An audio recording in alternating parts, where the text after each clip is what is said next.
Okay, hello everyone. So here I attempt to make a video demonstrating Faraday's effect and Lenz's law.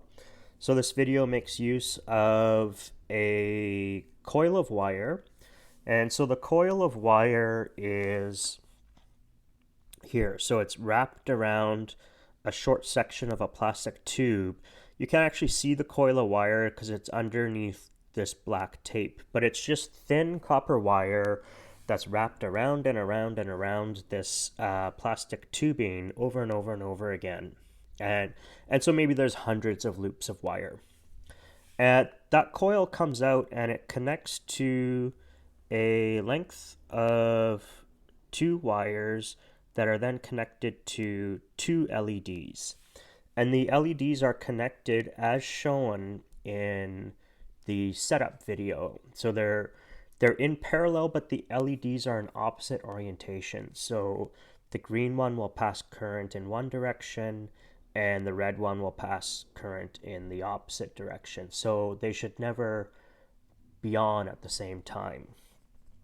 And then we've got a strong magnet. So this is the magnet here. It's a neodymium magnet, and so they're very strong. But they're now also pretty common. So you can go online and you can buy these from anywhere. If you had two really strong neodymium magnets and they attracted to each other and your finger got between them, you might risk breaking your finger. Okay, so the first thing I'm going to do is I'm just going to take our magnet, and I don't know which is the north and which is the south pole, but I'm just going to bring it and I'm going to slowly move it into our coil of wire, and nothing should have happened. And so if we have a strong magnetic field passing through our coil that's not changing, then we get no induced current. And so I'll take this magnet and I'll slowly moving out of our coil, and again nothing happens. So when I move the magnet slowly, what happens is that there is a change in magnetic flux through our loops of wire, but that change is small or it's slow. And so if you think of the time derivative of the magnetic flux, if you have a small change in magnetic flux for a fixed delta t, then that time derivative is small, and the magnitude of the induced current is determined by that time derivative of the magnetic flux. Okay, so the next thing I'll do is I'll just take this magnet and I'll move it into our loop relatively quickly. And so I have it above and I move it in, and let's see if I pull it out fast. Okay, the red one came on when I pulled it out fast. Now if I move it in quickly, the green one. And so there we go. So in is the green one turns on, out is the red one. So what I'll do now is I'll just take our magnet and flip the orientation. And so let's do the same thing again. So now in is red and out is green. So that should have changed. And so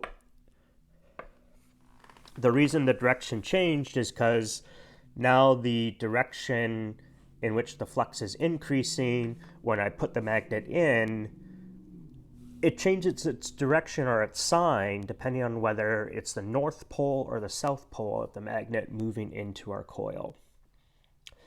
Okay, so the next thing I'll do is I'm going to take our magnet and I'm going to put it in not with the north or south pole facing the coil, but having the north and south poles perpendicular to that coil. And let's see if I pull this out. Now, oh, I got one there, but we should typically not get, if I did this perfectly, oh, the green one keeps coming on. But compare how bright the green one is compared to when the magnet is flat.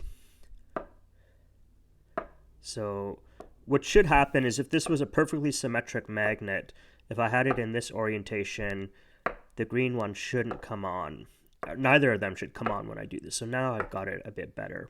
But then when I go to the flat side, when I move them at the same speed, then the lights always come off and on and off, on and off.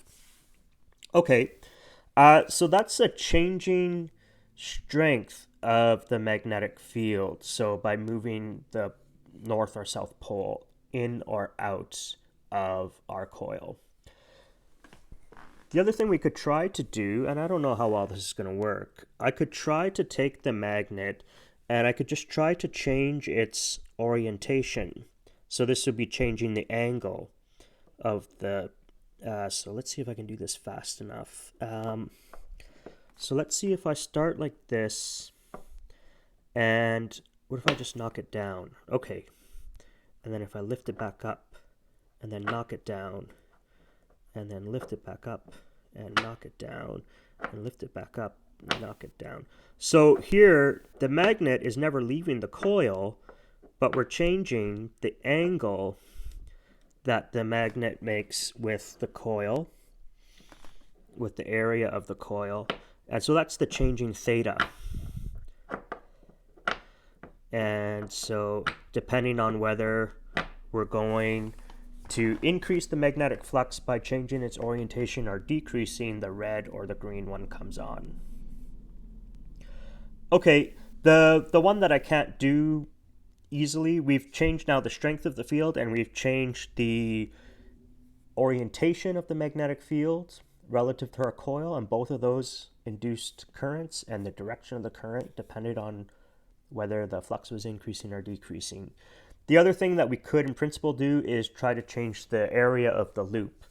And so if this, for example, wasn't on a hard piece of plastic, maybe what we could do is crush the loop in the presence of a magnetic field to change the flux through it, and we would get an induced current in that direction. But that's not something that I could easily show you in this demonstration. Okay, so